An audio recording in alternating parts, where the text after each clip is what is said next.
Voilà, nous sommes toujours en direct. On va en réalité bénir, on va remercier le GMTC, grand maître des temps et des circonstances, qui permet à ce que on ait ce face-à-face aujourd'hui.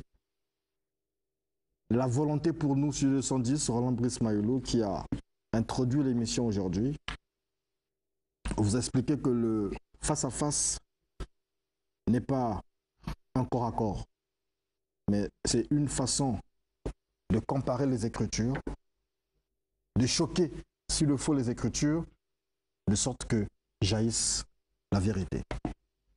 Le Congo est un pays laïque où tout le monde a sa place. Musulmans, chrétiens, Ngunza, Maïkari, tout. Chacun a sa place. Et c'est justement ce que Cieux 210 fait. Il y a des pasteurs, il y a des gourous, il y a des marabouts, il y a des imams, il y a des mvungi, tout ce qu'il y a, tout ce qui existe. Et les Congolais, chacun libre de sa croyance, va là où il veut. Mais la Bible, pour ne s'attarder que sur la Bible, nous avertit bien qu'il y a du faux. Dans toute religion, on nous explique toujours qu'il y a des vrais et des faux. Il y en a qui mettent de la mauvaise sémence, ce que dans le jargon chrétien, on appelle l'ivraie. Il y a l'ivraie et le blé.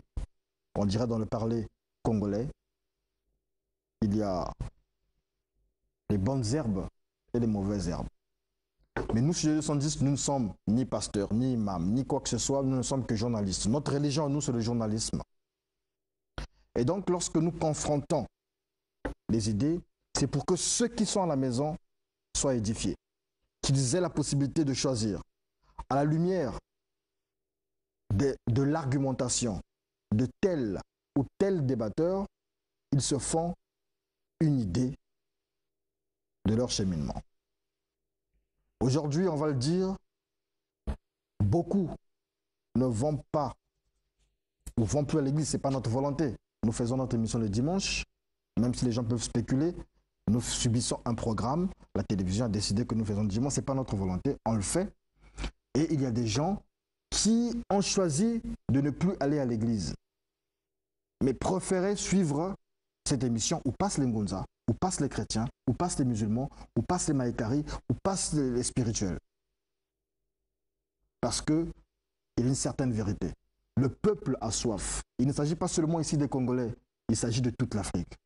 Il ne s'agit pas seulement des frontières de l'Afrique, il s'agit du monde entier parce que chez le 110, c'était les Congo traverse les frontières. Donc une fois de plus, je vous dis bonjour. Le débat d'aujourd'hui, c'est qui de Mahomet ou Muhammad, comme on dit, et de Jésus pour certains ou Yahushua pour d'autres, est le sauveur de l'humanité. C'est la suite d'un débat, d'une série de débats brouillés entre-temps, mais l'essentiel qu'on retient, c'est que nous avons pu arriver ici.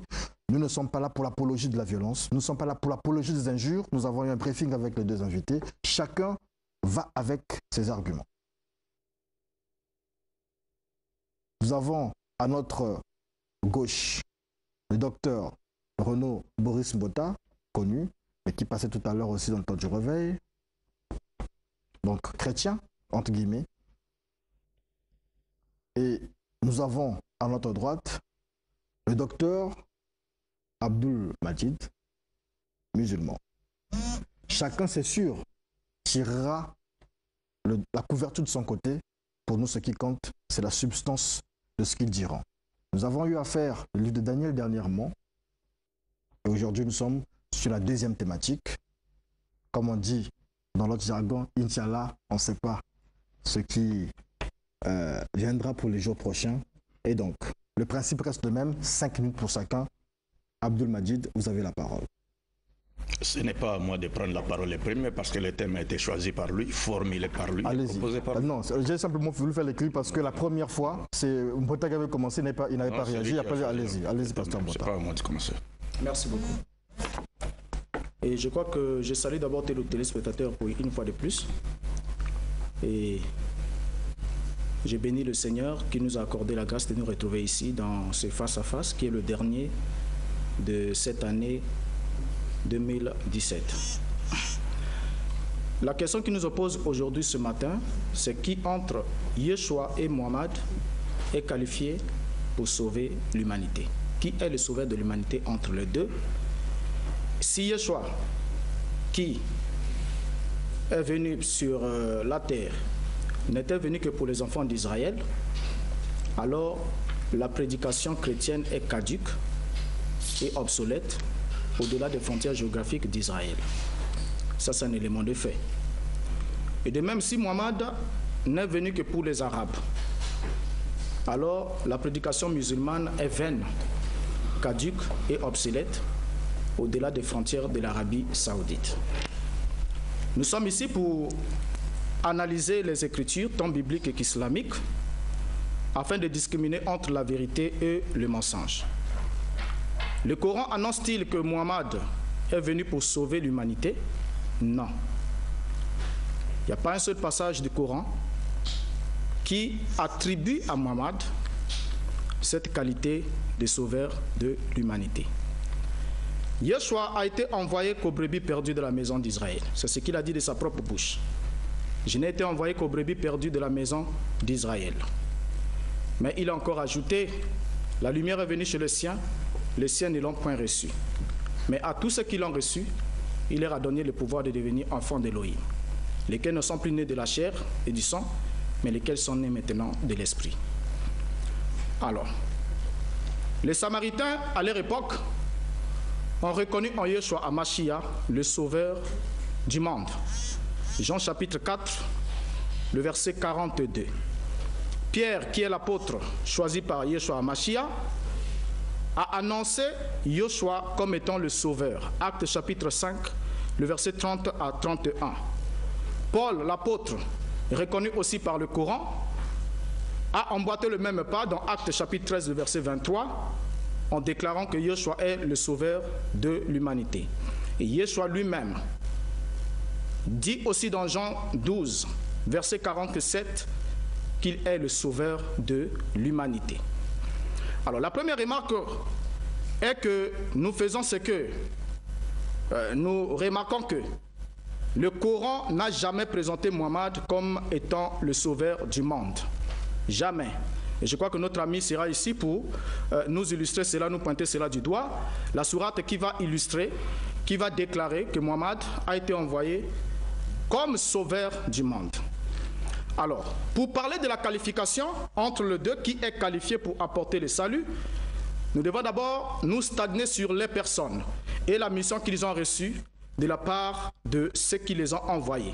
Ici, je parle de Yeshua en qualité de messager de Yahweh El Elyon, et je ne crois pas qu'il est le messager de la part de Allah. C'est Mohammed qui est le messager de la part de Allah, la divinité de l'islam. Alors, Yeshua d'abord avant la naissance. S'il faut faire une comparaison, parce que nous devons comparer pour voir qui est qualifié entre les deux, pour apporter un message du salut. Avant qu'on puisse définir qu'est-ce qu'est le salut, nous allons y entrer dans le débat. Yeshua, avant même de naître, sa mère a été choisie. Donc la maman qui a mis Yeshua au monde était d'abord le choix divin. Sa maman est choisie et elle était l'excellente entre toutes les femmes. Et Yeshua est né d'une naissance surnaturelle, annoncée d'avance par un ange à la Vierge Marie, qui était sa mère. Mais Mohammed est né d'une naissance naturelle entre Abdallah et Amina. Yeshua n'est pas né d'un père humain, mais Dieu a insufflé son esprit en Marie. Ceci fait de Yeshua le Mashiach ou le Messie, selon le Coran, chapitre 4, le verset 171, le chapitre 21, le verset 91, le chapitre 66, verset 12. Donc le Coran reconnaît à Yeshua la qualité du Messie qui est une qualité unique au monde. Il n'y a jamais eu de Messie avant Yeshua, il n'y a jamais eu de Messie après Yeshua. Et le terme Messie par définition signifie sauveur de l'humanité et signifie rédempteur. Alors Yeshua HaMashiach n'est pas un homme ordinaire, Il est l'Esprit divin incarné dans un corps humain. Il est né par l'Esprit au travers d'une vierge, en opposition à Mohammed qui est né comme tous les hommes. Allez-y. Bon, merci beaucoup pour la parole. Je pense que pour la dernière fois, j'étais en train de dire que toutes les allégations mensongères de M. Mbota sur l'islam et les contradictions qui les caractérisent ne traduisaient que ses insuffisances en matière de connaissances bibliques, islamiques, historiques et même en culture générale. Et j'ai dit aussi que M. Mbota n'était pas habilité à faire l'exégèse biblique pour la simple et bonne raison qu'il n'a pas reçu une formation pastorale classique. Et ce n'est pas le fait de s'auto-proclamer pasteur qui fait de lui un pasteur au sens biblique, au classique du terme. Et juste après notre débat, lors de notre débat même, je ne dirais même pas juste après notre débat, lors du débat même, je me suis aussitôt rendu compte que M. Mbota n'avait pas seulement le niveau de débattre avec moi, mais il n'avait pas aussi le niveau de débattre avec un seul de mes élèves, d'où qu'il soit, de France, Congo, ici, ou RDC, ou en Côte d'Ivoire. Et lors de ce débat même, je me suis aussitôt rendu compte que M. Mbota souffrait de 3 maladies. La première maladie, c'est qu'il a le manque, il souffre de la maladie du manque, il ne maîtrise pas la lettre. C'est-à-dire déjà les textes de la Bible, il ne les maîtrise pas et il voudrait discuter avec moi sur l'esprit des textes bibliques. Donc c'est comme quelqu'un qui n'a pas fait les droits, qui ne connaît pas l'esprit de la loi, mais qui voudrait discuter avec les juristes, par exemple, sur l'esprit des articles de la Constitution. Et M. Mbota souffre encore d'une autre maladie, qui est celui de manquer l'intelligence du contexte, la connaissance du contexte.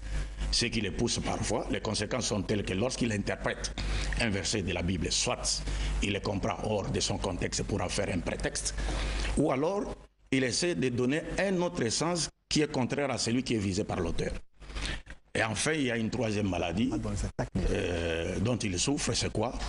Le fait qu'il n'a pas suivi une formation pastorale classique. Il est maintenant condamné à faire quoi? À se contenter, à suivre moutonnièrement, n'est-ce pas, les avis de certaines personnes qui sont disponibles aujourd'hui sur le net. Donc, à partir du copier-coller, il voudrait un peu arranger son argumentaire, constituer son argumentaire et commencer à se prononcer sur des questions chrétiennes ou des questions islamiques. Donc les thèmes, je ne voudrais pas revenir sur ce qui s'est passé, parce qu'il y a même un extrait qui a été balancé il y a de cela quelques minutes. Je ne voudrais pas revenir sur cela, mais nous aurons quand même la vidéo, Inch'Allah, et nous allons essayer de faire un droit de réponse. Mais j'aimerais qu'on rentre dans le vif du sujet. Moi, je ne vais pas aller par 4 chemins. Déjà, j'ai dit à M. Mbota qu'il ne maîtrise pas la Bible. Vous voyez, il vient de dire ici, il n'y a jamais eu de Messie avant Jésus. Mais M. Mbota, tous les prophètes de Dieu sont des Messies. Psaume chapitre 105, verset 15. Dieu dit, ne touchez pas à mes machiyim au pluriel. Machia, c'est un seul. Ne touchez pas à mes machiyim ou à mes nebiyim. Je vais demander à mon frère de trouver les textes en hébreu et vous allez nous lire les textes en hébreu pour que vous compreniez cela. Tous les prophètes de Dieu sont des Messies. Tous les prophètes de Dieu ont été choisis par Dieu. Tous les prophètes de Dieu étaient à leur époque respective des sauveurs. C'est-à-dire, c'était des gens qui étaient les centres où la vérité, la volonté de Dieu devait être connue. Ils sont venus sur la terre pour ordonner ce que Dieu a ordonné, interdire ce que Dieu a interdit, aimer ce que Dieu aime, inciter et ordonner, c'est-à-dire inviter également les humains ou leurs peuples respectifs à mener une vie vertueuse fondée sur la volonté de Dieu sur le plan vertical comme horizontal. Donc tous les prophètes de Dieu sont des messies et nous n'avons pas un problème avec Jésus. Jésus est cité au moins plus de 79 fois dans les 5 Corans. Nous croyons en Jésus. Et un musulman qui meurt sans avoir cru en Jésus, il va tout droit en enfer. Ça, c'est notre foi. Donc il n'y a aucun problème entre Jésus-Christ et Mohammed. Ce sont les messagers de Dieu que nous aimons et que nous sommes prêts même à donner, à sacrifier notre vie pour leur défense. Vous vous rappellerez, en France, on avait projeté un film intitulé « La dernière tentation de Jésus », dans lequel on montrait Jésus, c'est le personnage qui jouait le rôle de Jésus, était en train d'avoir des relations sexuelles avec des prostituées. On le faisait passer pour Jésus. Nous, les musulmans, par notre amour pour Jésus, on a mis le feu dans cette salle de cinéma. Parce que nous savons que l'une des stratégies du diable consiste à ternir les messages, l'image des messagers de Dieu, pour détourner les gens de la lumière dont ils étaient dépositaires et transmetteurs. Merci beaucoup. Tous les prophètes de Dieu sont les messies. Et je crois que là, vous avez inséré le problème de la compréhension de cette notion, et qui est très grave, parce que en vous entendant dire que tous les prophètes sont des messies, vous dites là, ipso facto, que Mohammed est un messie. Si Mohammed n'est pas le messie, alors Mohammed n'est pas un prophète de Dieu. Ça, c'est vous qui le dites. Vous allez ouvrir le Coran tout à l'heure, ou les hadiths, pour nous montrer un passage coranique qui attribue la qualité du messie au prophète Mohammed. Et si vous nous montrez le messie dans le Coran, que Mohammed est le messie, Mohammed lui-même dit que Allah m'a envoyé comme étant son messie, ou bien le terme messie précède le nom de Mohammed, ça sera la fin du débat. Et on comprendra que puisque le messie sauveur qui est venu chez les Juifs, et c'était Yeshua, et si Mohammed est arrivé en tant que messie, ça veut dire que Yeshua n'avait pas satisfait à la mission qui lui a été assignée. Et en ce moment-là, Mohammed devient le sauveur. Mais si vous n'arrivez pas à nous montrer un passage coranique, parce que vous avez la mauvaise habitude de ne pas lire vos propres livres pendant les débats. Je me souviens que le débat passé, vous n'avez lu aucun texte coranique et aucun hadith. C'est à croire que le musulman c'était moi, puisque moi j'ai lu quelques passages du Coran et même des hadiths, j'ai joué dans votre camp. Mais vous, vous avez passé le temps à lire des passages bibliques pour contredire ce que disait l'islam. Et aujourd'hui, vous allez nous montrer un passage. Vous allez lire, j'ai le Coran ici avec moi, vous ouvrirez le passage, vous me communiquerez et je le lirai. Vous donnerez un hadith qui atteste que Mohammed est le Messie. Et ce sera la fin du débat. Et si vous ne l'avez pas, alors vous reconnaîtrez que vous êtes en train de faire ce qu'on appelle des ajouts dans l'islam et ce qui est très grave. L'islam n'attribue pas à une autre personne le titre du Messie si ce n'est au fils de Marie. Mais Isa, fils de Marie, est le Messie. Et dans le Coran, il n'y a aucun pas. Peut-être que je n'ai pas bien lu le Coran. Vous allez nous informer aujourd'hui. Si vous ne pouvez pas y parvenir, vous pouvez demander de l'aide à M. Youssouf Ngolo qui est là assis, qui vous envoie déjà le passage qui dit que Mohammed est le Messie.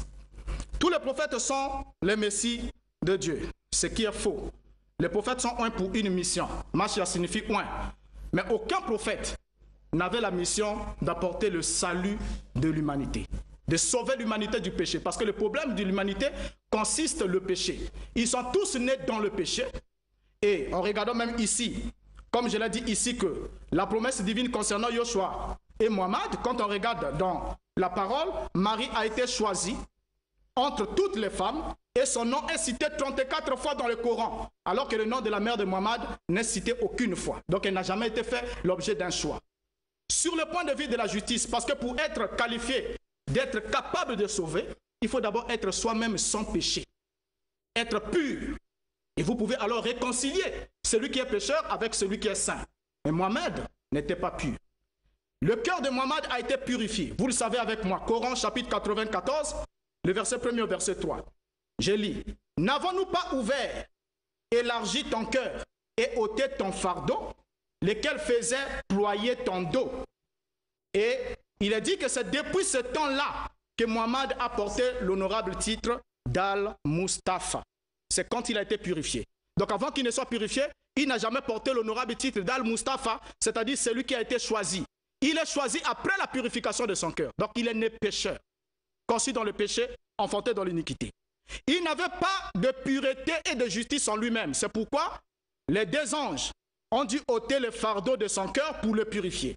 Mohammed avait besoin d'une chirurgie du cœur pour être purifié et pour devenir un prophète, un messager de la part d'Allah. C'est ce que dit votre propre religion. D'autre part, nous lisons que le Coran, dans le Coran, que le fils de Marie serait le plus saint de tous les hommes. Dès le moment de sa naissance, l'ange a dit: je suis un messager envoyé de la part du Seigneur pour te donner le garçon le plus saint. Coran chapitre 19, le verset 19. Le plus saint. Et le savant musulman, tel que Al-Tabari et Al-Bawadi, vous allez me corriger sur les termes arabes. Là-dessus, je vous connais.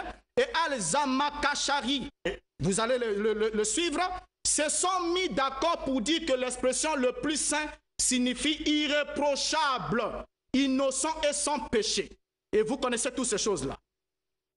Merci beaucoup. Je voudrais un peu que mon frère Mbota, ensemble avec lui, que nous puissions élever les téléspectateurs, aider plutôt, permettre aux téléspectateurs qui nous suivent à ce moment, n'est-ce pas, de vivre un débat qui a un niveau très élevé, c'est-à-dire pas un niveau terre à terre. C'est pourquoi j'ai dit qu'il faut faire très attention. Vous parlez ici, je vais revenir sur un point. Vous parlez de Machia. Mais vous dites Messie veut dire ouais, mais en hébreu c'est quoi? Moi je vous cite si vous voulez. Je peux tout de suite là consulter les nets, je vous ouvre les textes en hébreu de Psaume 105 verset 15. Lisez le Psaume 105 verset 15. Psaume, ça c'est le Coran, vous me braquez le Coran. Je vous parle de Psaume. Vous me montrez le Coran mon frère, c'est pas ça le Psaume. Je vous parle de Psaume, vous me braquez le Coran. Je vous ai donné un verset de Psaume 105 verset 15. Dieu dit ceci, ne touchez pas à mes oins. En hébreu, Machiyim, et ne faites pas de mal à mes prophètes, en hébreu, Nebiyim. Deuxième passage, je vous donne, même Cyrus a été appelé Messie de Dieu. Ésaïe chapitre 45, verset 1, ainsi a dit l'Éternel à son oint, en hébreu, Machia, à Cyrus, duquel j'ai pris la main droite afin que je terrasse les nations devant lui, ainsi de suite.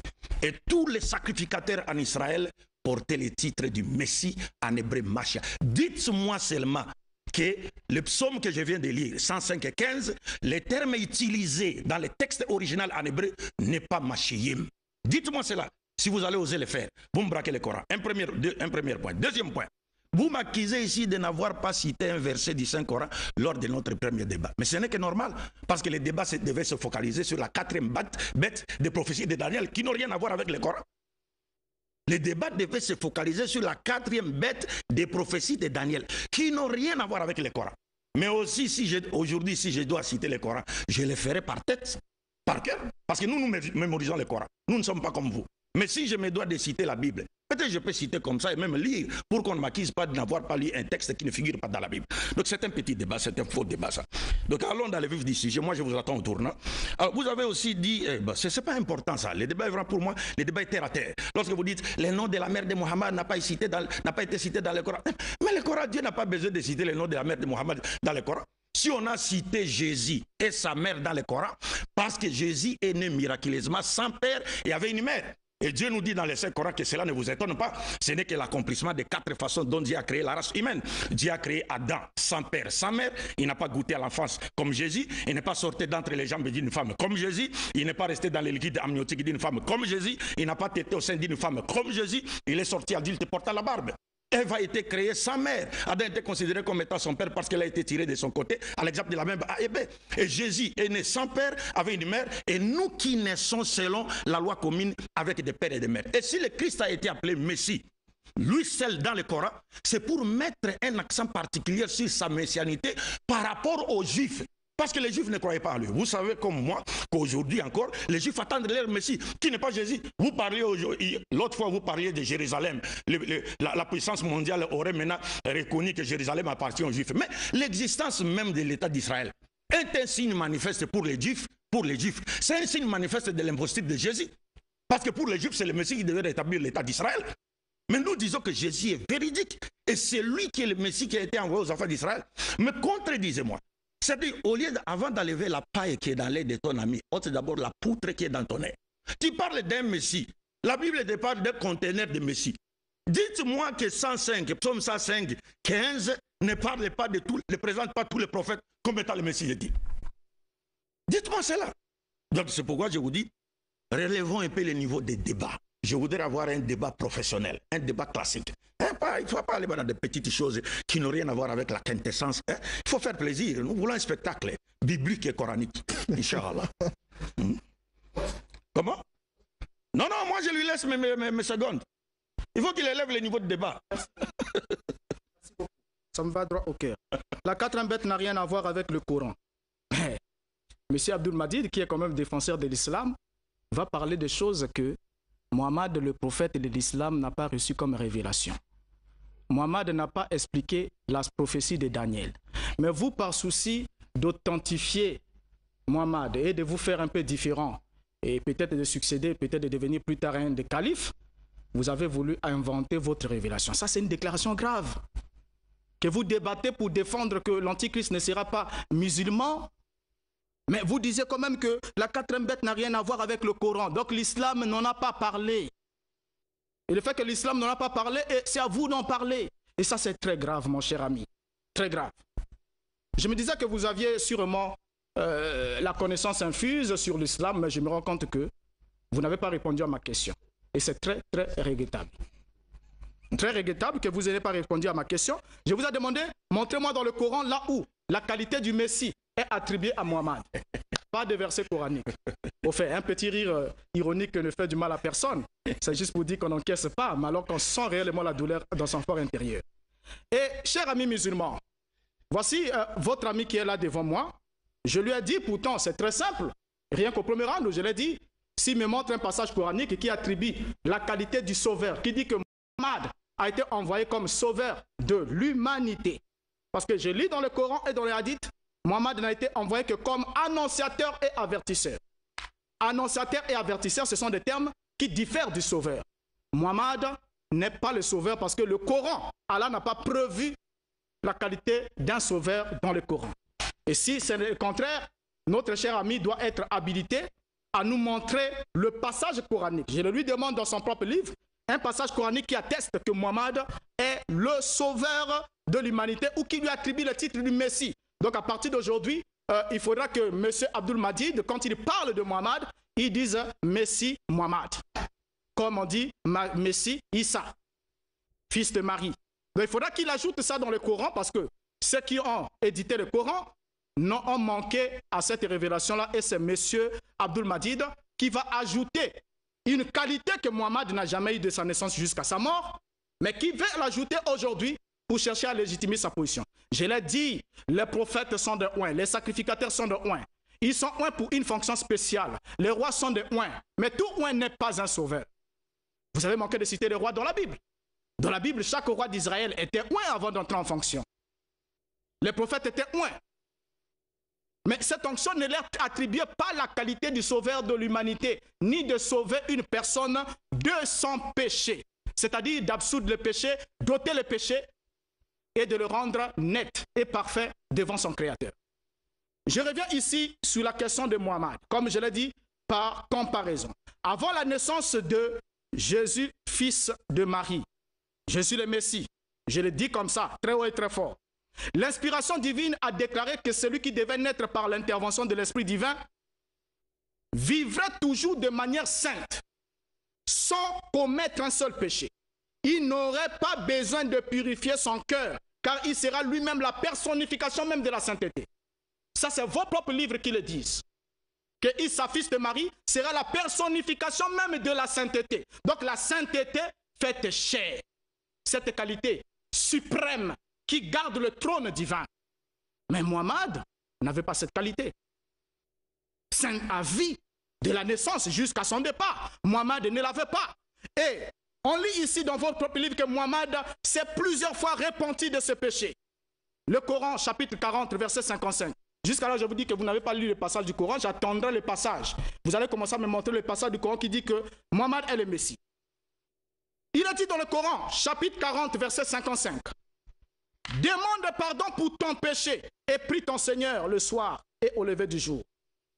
Encore, Coran 47, verset 19. Demande pardon pour ton péché et pour les croyants, hommes et femmes.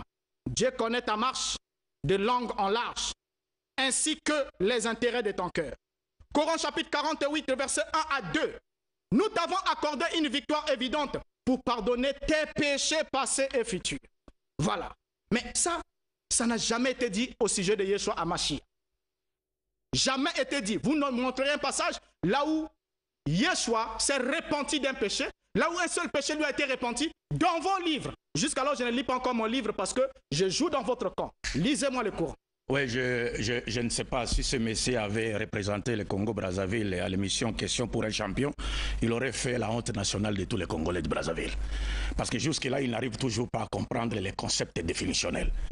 On vous dit que lorsqu'on parle du Messie, c'est un faux débat, mon cher frère Mbota. Il fallait peut-être me dire comme je vous ai donné un verset dans la Bible qui présente tous les prophètes de Dieu comme des messies, il fallait me dire que c'est faux.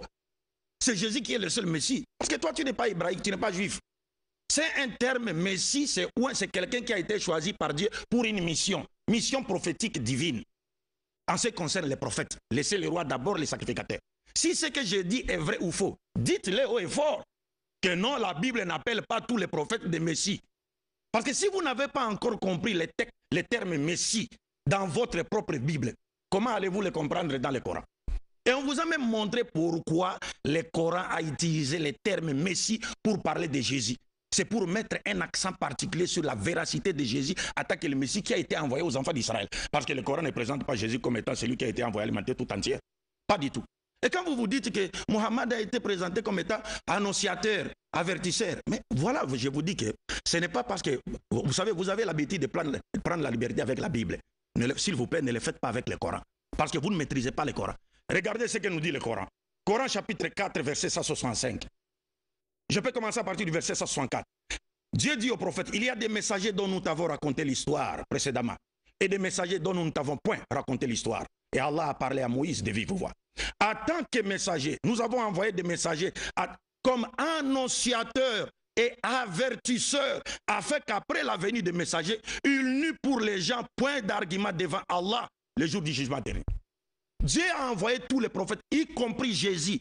Tous les prophètes de Dieu n'ont été envoyés comme étant des annonciateurs et avertisseurs. C'est-à-dire quoi? Annonciateurs de la bonne nouvelle du paradis pour ceux qui croiront en eux, croiront en Dieu à travers leur message, et avertisseurs, avertir les gens contre les châtiments de l'enfer pour ceux qui ne croiront pas à eux. Tous les prophètes de Dieu ont été envoyés avec ces deux caractéristiques-là. Annonciateurs de la bonne nouvelle du paradis et avertisseurs contre les châtiments de l'enfer. Alors, une fois de plus, vous dites que quand je parlais de Daniel, j'étais clair pour vous dire que non. Le débat, notre premier débat devait se focaliser sur les prophéties de Daniel et non sur les versets du Coran. Si le débat engageait les versets du Coran ou des thèmes qui ont rapport avec le Coran, j'allais directement citer les versets du Coran. Mais nous, notre débat devait se focaliser sur l'identité de la quatrième bête. Et je vous ai posé une question ce jour-là. Vous n'avez pas répondu à cette question. Et c'est ce qui explique votre fuite lors du second débat. Vous dites, bon, on a changé. On n'a pas changé de thème. Nous sommes convenus après l'émission avec Diaz qu'on va continuer avec les mêmes thèmes. Mais vous avez fui. Vous avez préféré fuir. Alors, et vous n'avez pas répondu à cette question. Pourtant, j'y suis revenu plus de 7 fois au cours de l'émission. Vous avez dit encore que Mohammed se repentait. Mais frère Mbota, c'est ce que vous ne comprenez pas. Pour nous, en islam, les prophètes ne commettent jamais de péché. Ça, c'est un premier. Si vous n'avez pas encore compris ce principe-là, alors vous allez dire au Coran ce que le Coran ne dit pas. Jésus lui-même a enseigné à ses apôtres une prière. Est-ce qu'il a enseigné à ses apôtres une prière que lui-même ne faisait pas? Le Notre Père qui est aux cieux. Mais dans cette prière, nous trouvons, pardonne-nous nos offenses comme nous pardonnons à ceux qui nous ont offensés. Un musulman peut demander pardon à Dieu même s'il n'a pas péché. Parce que la demande du pardon en islam et pour tous les prophètes fait partie de l'adoration. Mais les prophètes ne commettent pas de péché. Pourquoi? Parce qu'ils ont été choisis par Dieu pour chasser les péchés de leur société. Ils ont été choisis par Dieu pour être un modèle parfait, un exemple parfait de pureté morale. Pourquoi voulez-vous encore que les prophètes eux-mêmes soient, c'est-à-dire transgressent les lois de Dieu qui sont venus appeler les gens à obéir? Mais comment est-ce qu'ils peuvent encore servir de modèle? Donc j'ai dit, ce n'est pas là le débat. Comme vous refusez de rentrer dans les débats, quand je vais prendre maintenant la parole après vous, je vais rentrer maintenant dans le vif du débat et frapper fort. Merci. Oh, laisse-moi un peu sourire. Les prophètes dans l'islam ne commettent pas de péché. Mais les prophètes qui ne commettent pas de péché se repentent quand même des péchés qu'ils n'ont pas commis. Jusqu'alors, vous n'avez pas répondu à ma question. C'est ça qui est très triste. Je vous ai pourtant accordé juste d'en finir en intro. C'est-à-dire à votre première prise de parole, vous aurez pu pointer. Voici ce que dit le Coran ici, passage temps. Et le Coran attribue la qualité du Messie à Mohammed. Mais vous ne l'avez pas fait. Je crois que vous devez encore retourner dans les universités coraniques s'il y a lieu d'apprendre encore parce que vous voulez emmener une innovation. Et c'est grave d'attribuer la qualité du Messie à Mohammed alors que ni le Coran ne le dit, ni le par, ni les hadiths, ni rien. Donc vous êtes plus éclairé que Muhammad et plus éclairé que les compagnons de Muhammad, plus éclairé que le premier imam des premiers siècles qui avait bien compris l'islam pour nous apporter une nouvelle révélation. Bon, ça, je vous le dis sincèrement avec la Bible ici devant moi, je ne savais pas que Muhammad était un messie sans écriture. C'est une nouvelle révélation, une innovation de votre part. Et vous savez ce que cela coûte dans l'islam. Et c'est très grave d'ajouter des choses au Coran. Pourtant, vous dites, j'ai pas peur pour vous la religion. La religion, le Coran est un livre parfait, qui n'est pas temporel. Donc, on n'a rien à ajouter, même pas un seul mot. On n'a rien à retrancher. Et là, il n'y a pas un passage coranique qui dit que Muhammad est le sauveur de l'humanité, mais il n'est envoyé que comme annonciateur et avertisseur. Et j'aimerais que vous définissiez un peu ce mot, annonciateur et avertisseur. Annonciateur, qu'est-ce qu'il nous a dit? Personne qui prédit un événement, celui dont l'apparition indique une chose à venir. Muhammad était un annonciateur. Et qu'est-ce qu'il annonçait? Il annonçait la venue du Messie qui devait revenir pour sauver l'humanité de la main du Dajjal. Et avertisseur signifie qui avertit ou est destiné à avertir, à instruire, qui est apte à prévenir d'un danger, à mettre en garde contre quelqu'un ou quelque chose. Voilà ce que dit les dictionnaires, quel que soit celui que vous allez consulter. Voilà les titres, les qualités d'un annonciateur et un avertisseur. Et le sauveur, il nous a dit, c'est un titre en religion pour désigner Jésus-Christ, celui qui a sauvé les hommes, synonyme Messie, rédempteur. Donc sauveur, Messie, rédempteur sont des mots qui sont synonymes. Et aucun de ces trois mots ne peut être attribué à Muhammad. Je vous accorde une seconde chance. Vous n'avez pas pu trouver le mot, la qualité, la qualification dans le Coran, ni dans les hadiths de Muhammad en tant que sauveur. Vous n'avez pas aussi pu trouver en tant que Messie. Je vous laisse au moins trouver en tant que rédempteur. Les trois mots sont synonymes. Si vous trouvez un passage coranique qui dit que Muhammad est le rédempteur de l'humanité, à ce moment-là, c'est la fin du débat. On n'aura pas de débat. Mais si vous n'en trouvez pas, moi je vous ai déjà lu les passages bibliques qui attestent que c'est Yeshua qui sauvera l'humanité. Muhammad n'est pas qualifié pour être le sauveur de l'humanité. Né dans le péché, il a dit lui-même, tout celui qui vient dans le monde. Vous connaissez des passages, si vous voulez que je vous les lise, je vais vous les lire, parce que je me rends compte que vous ne maîtrisez pas vos propres textes. Il a dit que tout homme qui naît dans le monde, lorsqu'il vient à la naissance, Satan le touche au niveau des côtes. Il le touche. Et quand Satan le touche, il devient impur. Il dit, mais seul Issa, fils de Marie, n'a pas été touché à sa naissance par la main de Satan. C'est ce qui fait qu'il soit né parfait. Conçu dans la perfection, né dans la perfection, vécu dans la perfection. Et vous croyez avec moi qu'il est vivant au ciel.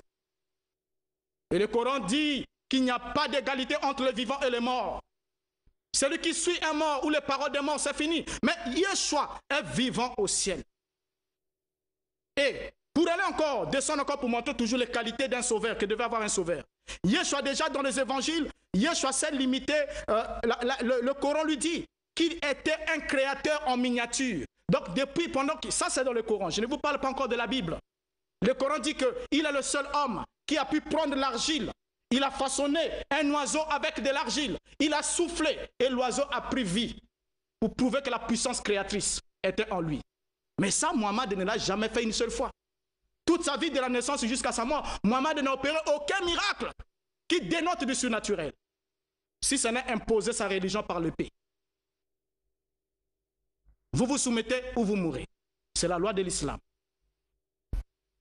Ça va. Je demande toujours à ce qu'on élève les débats. Et les Français disent « Nul n'est plus sourd que celui qui ne veut pas entendre ». Vous avez suivi les frères Bota. Jusque-là, il est incapable. Il ne veut même pas reconnaître ce que son propre livre dit par rapport aux prophètes qui sont tous présentés comme étant des messies de Dieu. Mashiim en hébreu. Maintenant, il cherche les mots messie sur les prophètes utilisés dans le Coran. On lui explique. Si déjà tu connais le sens du Messie, ou quelqu'un qui est choisi par Dieu, et que tous les prophètes étant des Messies, selon ton propre livre, si Muhammad est prophète, mais il est le Messie de Dieu, et je vous ai expliqué, si on a mis un accent sur la messianité de Jésus dans le Coran, c'est par rapport aux Juifs, pas par rapport aux musulmans, parce que les musulmans croient en Jésus. Mais les Juifs ne croient pas en Jésus. Jusqu'à ce jour, et vous le savez avec moi.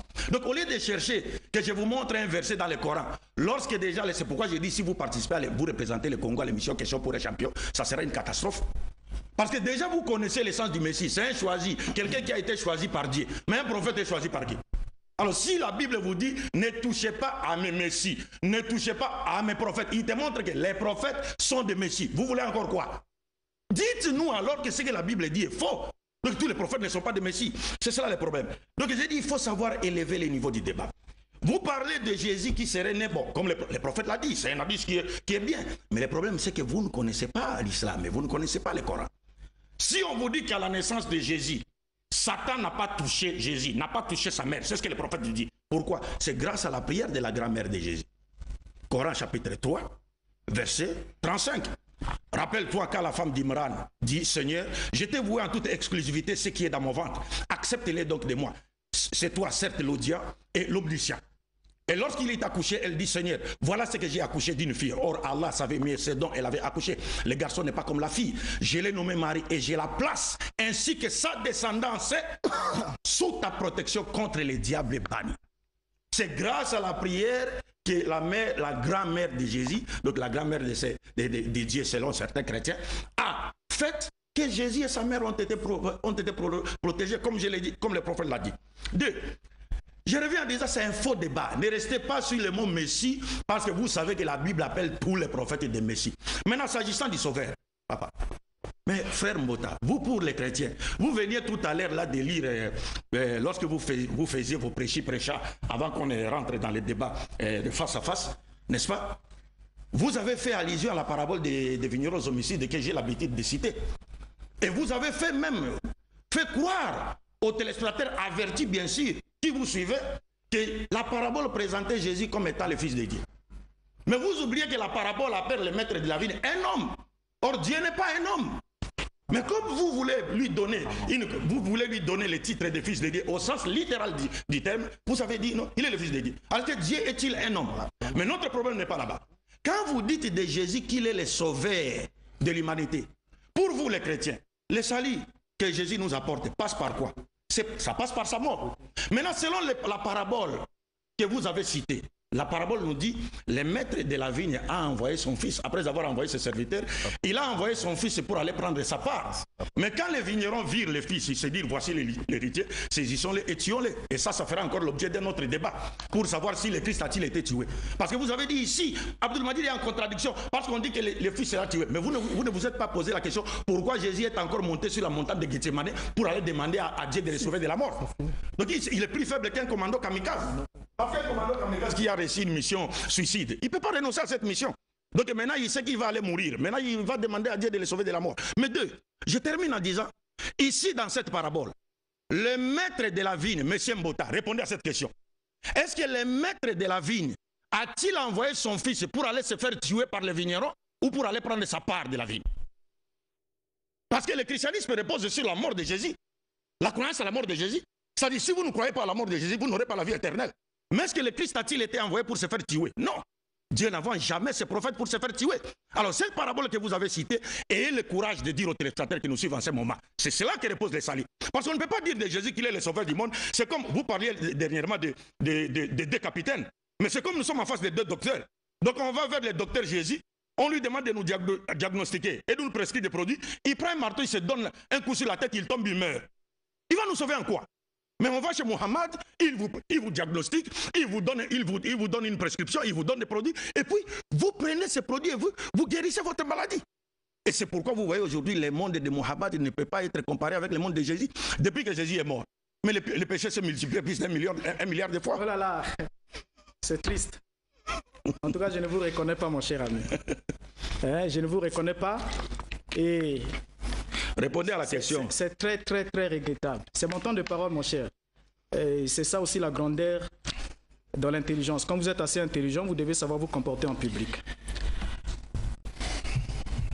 Yeshua dit ici, comme je l'ai dit, la question ici n'est pas encore sur le salut passe par sa mort, sauvé par la mort, ou envoyer le Fils pour se faire tuer. Ça, c'est le mode d'acquisition du salut. Pour l'instant, nous sommes sur qui est le sauveur.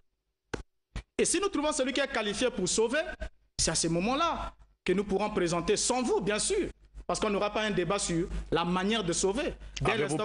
Dès l'instant où il est déjà établi ici, si votre conscience est assez honnête, que Mohammed n'a pas les compétences d'être le Messie, d'être le sauveur. Le Coran chapitre 3, le verset 49. Je continue à lire votre livre. Vous avez lu des passages du Coran, moi je suis déjà à 5, 6, 7, 8. Je suis venu vers vous avec un signe de la part du Seigneur. Je créerai pour vous avec la ressemblance d'un oiseau. Je soufflerai alors en lui et il deviendra un oiseau vivant avec la permission de Dieu. Je guérirai aussi l'aveugle, le lépreux. Je ramènerai la mort à la vie. Les morts à la vie avec la permission de Dieu. Coran chapitre 3, le verset 49, parole de Issa ibn Maryam. Mais Mohammed, il n'y a rien de tout ça. Ramener, transmettre la vie, ressusciter les morts. Ça, Mohammed n'a opéré aucun miracle, aucune évidence surnaturelle. Et dans ce verset, nous trouvons la phrase « Je créerai pour vous » qui indique que Yeshua le Messie est le créateur capable. Le créateur. Regardez bien ce que dit le Coran. « Je créerai pour vous un oiseau. Je soufflerai. » Comme Elohim avait créé au commencement Adam. Il a pris la mode de terre. Il a façonné un corps. Il a soufflé. Adam est devenu un homme. Mais ici, Yeshua, pour prouver, selon votre propre livre, il dit « Je créerai pour vous ». Ce qui indique que Yeshua, le Messie, est le créateur capable d'insuffler la vie dans une motte de terre, ce qui est un acte qui est sans équivalent. Mahomet, même dans un rêve, ne peut pas le faire. Jusqu'ici, Mohammed est disqualifié pour être le sauveur de l'humanité. Incapacité de transmettre la vie. Yeshua, prenant la motte de terre, soufflant dedans pour lui donner la vie à l'oiseau, prouve par là que c'est à la fin des temps, lui qui revient avec la puissance de la résurrection. Et c'est même écrit dans vos propres livres. Mohammed dit, je le jure par celui qui tient mon âme entre ses mains. Je vous l'ai lu la fois passée. Si vous n'êtes pas satisfait, je vous le relis encore aujourd'hui. Jésus, fils de Marie, reviendra. Il jugera l'humanité avec justice. Mais, mon cher ami, si même Mohammed est dans la tombe, il attend être ressuscité pour passer au jugement. Et qui va le juger? Jésus, fils de Marie. Mais c'est clair, mon cher. Il ne devait pas avoir un débat. Cette sourate là où c'est hadith ne devait pas exister dans l'islam. L'existence de cette sourate disqualifie totalement Mohammed. Ce n'est pas lui qui revient, il est dans la tombe. Mais il attend que Yeshua, qui est allé au ciel, vivant, sans même passer par la mort, selon vous, mais qui revient avec toute l'autorité de juger l'humanité. Depuis Adam, passant par Mohammed, jusqu'au dernier homme vivant sur la terre. Et la Bible dit, les apôtres ont dit, nous avons été envoyés pour vous annoncer que Yeshua a été établi par Elohim, le juge des vivants et des morts. Mohammed est mort, il sera jugé par Yeshua. Et seul le juge a le pouvoir de gracier, a le pouvoir de condamner. C'est lui qui a le verdict final, c'est le juge. Mais Mohammed sera sur le banc des accusés, à genoux au bord de l'enfer. C'est ce que dit le Coran, que tous les hommes seront à genoux au bord de l'enfer. Et pendant le jugement, qui va juger? Ce n'est pas Allah, ce n'est pas Dieu, mais c'est Jésus, fils de Marie. Et il va juger en conformité avec ce qu'il a enseigné. Et le message de Jésus, fils de Marie, comme vous le dites dans le Coran, était un message d'amour. Pas la loi d'Italien que Mohammed a copiée faussement chez Moïse. Et donc on comprend par là que c'est le juge qui est habilité à prononcer la sanction, le verdict de dire vous êtes acquitté ou vous êtes condamné. Et Mohammed, c'est fini pour lui. Alors, une fois de plus, je disais à mon frère Mbota, ne prenez pas de liberté avec le Coran comme vous le faites avec la Bible. Un premier point. Tout ce qu'il est en train de dire n'est qu'une expression claire de son ignorance à la fois de la Bible et du Coran. Écoutez ce que dit le texte du Coran par rapport au miracle de Jésus. Coran chapitre 3, verset 49 jusqu'à 50. Et il sera, c'est-à-dire Jésus, le messager aux enfants d'Israël. Ça, c'est un premier point. Il n'a pas été envoyé à l'humanité tout entière. Il n'y a aucun verset du Coran qui le dit, et moins encore de la Bible. Il dit, en vérité, je viens à vous avec un signe de la part de votre Seigneur. Pour vous, je forme de la glaise comme la figure d'un oiseau. Puis, je souffle dedans. Et par la permission d'Allah, Monsieur Mbota, suivez très bien. Par la permission d'Allah, cela devient un oiseau. Ce n'est pas par le pouvoir de Jésus, ce n'est pas par la permission de Jésus, mais par la permission de qui? De Dieu.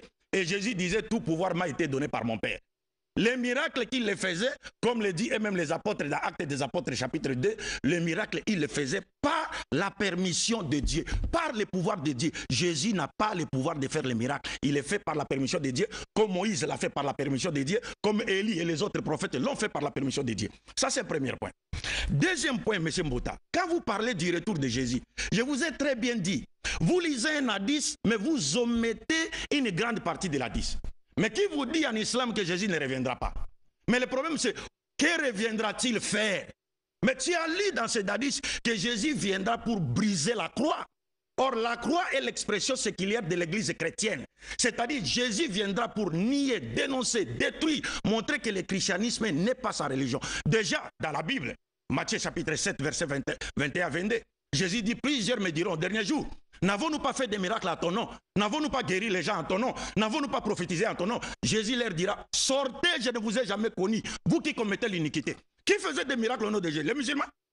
Qui prétendait guérir au nom de Jésus? Les musulmans. Ce sont les chrétiens. Qui seront chassés par Jésus au dernier jour? Ce sont les chrétiens. Ça, c'est un deuxième point. Troisième point. C'est pourquoi le même hadith, M. Mbota, vous dit quand Jésus reviendra, il apparaîtra. Pour juger quoi? Les prophètes montrent d'abord, il va juger le monde selon la loi de l'islam. Et il va mourir et il sera enterré par les musulmans. Et il va prier derrière l'imam Mahdi. C'est ce que les prophètes disent. Mais vous ne voulez pas les citer. Et Jésus viendra. C'est comme Obama, lorsqu'il y a eu le congrès des démocrates. Obama était président, mais Bill Clinton est venu soutenir Obama. Il est venu juste soutenir Obama. Jésus viendra pour soutenir, montrer à l'humanité tout entière que c'est l'islam qui est la religion de Dieu et c'est Mohammed qui a été envoyé à l'humanité tout entière. Et ce n'est pas lui qui juge au dernier jour. Vous confondez le jugement sur la terre où il va juger les nations montrant que l'islam est la vérité. Les autres sont dans l'erreur. La vidéo que j'ai fait passer hier sur homéostasie. Les juifs qui disent qu'il n'y a qu'un seul peuple qui adore le véritable Dieu, en dehors des juifs, ce sont les musulmans. Les autres sont des égarés. Je termine en disant, quand vous lisez chapitre 5 du Coran, on vous dit Jésus lui-même comparaîtra devant le tribunal de Dieu pour rendre compte, être jugé, pour dire que c'est lui qui a dit aux gens de le prendre pour Dieu. Coran chapitre 5, vous n'avez pas lu. Pour finir, mon frère, quand vous dites Mohammed n'a pas fait un miracle, mais vous ne comprenez pas les miracles. Jésus a dit à ses disciples, vous ferez des plus grands miracles que les miens. Mais Mohammed a fait le plus grand miracle que Jésus n'a pas fait. Aucun prophète de la Bible ne l'a pas fait. Parce que le plus grand miracle, c'est la transformation d'une société. Faire de sorte qu'une société qui vivait dans l'idolâtrie, le polythéisme, dans la dépravation totale des mœurs, cette société puisse sortir de l'idolâtrie, du polythéisme et de la dépravation totale des mœurs vers la connaissance du Dieu unique et vers les vraies valeurs spirituelles et morales que Dieu attend de nous sur le plan vertical et horizontal. Est-ce que le Christ l'a-t-il fait? Non. Mohammed a transformé sa société dès son vivant. Aucun prophète de la Bible, y compris Jésus, ne l'a fait dans la Bible. Si c'est le Mohammed. Voilà les plus grands miracles. Ce n'est pas les petits miracles de ressusciter, guérir. Mais où sont les gens que Jésus a ressuscités aujourd'hui? Où sont-ils? Mais voilà, le pays de Mohammed est là, régi par les enseignements de Mohammed. Montrez-moi un seul pays qui est régi aujourd'hui par les enseignements de Jésus. Mais il n'y a aucun pays. C'est ça. Qu'est-ce que vous comprenez par grand miracle? Ce sont des petits miracles que certains prétendent faire dans les églises en faisant tomber les gens. Ils pensent que ça c'est un miracle. Non, voyez comment nos sociétés vivent dans la dépravation totale des mœurs. Mais si les gens avaient accepté l'islam aujourd'hui, Congo aujourd'hui se serait transformé moralement. Où est le pays qui a été transformé par le christianisme depuis plus de 20 siècles? Où est-il? Un seul pays. Montrez-moi un seul pays. C'est ça le plus grand miracle, M. Mbota. Donc revenons au débat. Ne faisons pas du coq à l'âne. Je vous ai donné un verset et je vous ai posé une question. Est-ce que Dieu, le maître de la vigne, a-t-il envoyé son fils pour aller se faire tuer par les vignerons ou pour aller prendre sa part? Merci beaucoup. C'est en réalité, selon ce que le chrono me dit, la fin du débat. Donc on va donner à chacun l'occasion de conclure. Nous allons donc donner chrono. Permettez-moi 2 minutes pour chaque débatteur. 2 minutes, pas plus. Boris Mbota et ensuite Abdul Majid. Merci. Le juge sera révélateur des secrets de cœur. Je complète ça pour vous, pour votre ignorance. Coran chapitre 6, le verset 50. Mohammed dit, je ne vous dis pas que je possède le trésor de Dieu, je ne connais pas l'invisible. Mais avec Yeshua le Messie, c'est différent. Mohammed a attiré l'attention sur Yeshua le Messie et il a dit qu'il est le seul à connaître les secrets des hommes et à voir l'invisible. Ses capacités sont réservées pour Dieu seul, et vous le savez. Mais Mohammed cite la parole du Mashiach dans le Coran en disant « Je vous dirai la nourriture que vous mangez et la quantité de richesses que vous accumulez dans vos maisons. Ceci est sûrement un signe pour vous si vous me croyez. » Ici, Mohammed décrit la capacité de l'omniscience, ce qui est en effet une qualité essentielle que Yeshua, par cette qualité-là, que Yeshua jugera le monde. Et il sera le juste juge. Alors, ici, pour terminer, vous avez dit que c'est le Coran, Mohammed, qui a été envoyé pour l'humanité. D'abord, vous comprenez mal la notion humanité. Je vais vous lire la définition de l'humanité. Humanité, nature ou condition humaine. Deuxièmement, genre humain, les hommes en général. Troisièmement, une partie seulement du genre humain. Et je vous lis ici une sourate. Je souhaiterais qu'on revienne encore là-dessus parce que je vois que vous n'avez pas pu survoler comme il se doit. Je vous lis encore une sourate qui montre que le message de l'islam n'a été circoncis que géographiquement autour de la Mecque et l'Arabie Saoudite. Il est bien dit, si nous n'avons envoyé des messagers qu'avec la langue de son peuple afin de les éclairer, et c'est Dieu qui égare, qui il veut et guide qui il veut, c'est à lui le puissant et le sage. Et il y a plein ici de sourates qui disent que le Coran a été envoyé en arabe aux Arabes et à ceux qui sont aux alentours de la Mecque. Ça, je pourrais vous le balancer dans les réseaux sociaux si vous le voulez. Alors, pour Yeshua HaMashiach, il n'a pas été accepté par les Juifs. Et voilà pourquoi ceux qui l'ont reçu chez les nations ont le pouvoir de devenir enfants de Dieu. Mohammed a été accepté par les Arabes, c'en est fini pour lui. Merci beaucoup. C'est ça le problème de frère Mbota. C'est-à-dire qu'il touche à des versets coraniques qu'il ne maîtrise pas. Vous voyez, il veut même dire qu'on a présenté Jésus comme quelqu'un qui connaît ce qui se passe dans le cœur. Mais lui qui ignore même les jours du jugement dernier, qui ne savait même pas si l'arbre portait des fruits dans la Bible, il va connaître ce qui se passe dans le cœur déjà. Je vous donne un verset du Coran, Coran chapitre 34, verset 28. Écoutez ce que Dieu dit. Et nous ne t'avons envoyé qu'en tant qu'annonciateur et avertisseur pour toute l'humanité. Mais la plupart des gens ne savent pas, comme vous, M. Mbota. Ça, c'est un premier point. Deuxième point, vous dites que le Christ a été envoyé à l'humanité tout entière. Mais c'est faux, archi faux.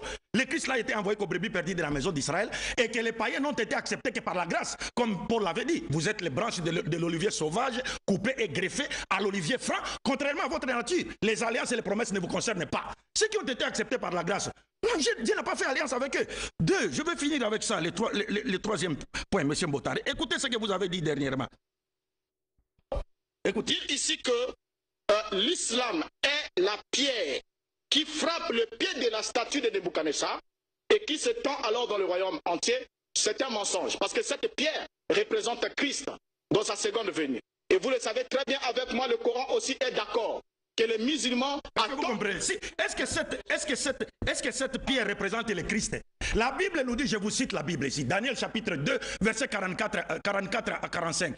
Dans le temps de ces rois, le Dieu des cieux suscitera un royaume qui ne sera jamais détruit et qui ne passera point sous la domination de notre peuple. Il brisera et anéantira tous ces royaumes-là et lui-même subsistera éternellement. C'est ce qu'indique la pierre que tu as vue. s'est détaché de la montagne sans le secours d'aucune main et qui a frappé, brisé les reins, l'argile, ainsi de suite. La pierre n'indique pas le Christ. La pierre est le symbolisme du royaume de Dieu que Dieu créera sur la terre et qui est l'islam. Alors si selon l'interprétation de Daniel, la pierre symbolise le royaume de Dieu, mais selon votre interprétation, la pierre symbolise Christ, alors que l'interprétation de Daniel lui a été donnée par le grand Dieu. Votre interprétation vous a été donnée par qui? Par le grand Satan. Merci beaucoup. On va se saluer ici. C'est la fin du débat. Où sont les trophées? Alléluia. Allahu Akbar. Alléluia. Allahu Akbar. Allahu Akbar. Merci. Vous avez compris. Vous n'aurez jamais les trophées. Vous n'êtes pas qualifié. Voilà, c'est la fin du face-à-face. J'ai reçu beaucoup de messages. Merci à tous ceux qui nous ont soutenus. C'est vrai, les gens disent qu'il y avait la tension et tout ça, mais il faut toujours savoir arbitrer les choses. Nous sommes sur la télévision nationale et puis ce sont des professionnels qui sont là. On applaudit pour toute l'équipe technique, voilà. C'est la fin du face-à-face et on se retrouve à un prochain face-à-face dimanche prochain, si Dieu le veut, où on dit Inch'Allah. Pour l'instant, le programme de Studio 210 continue. C'était le face-à-face.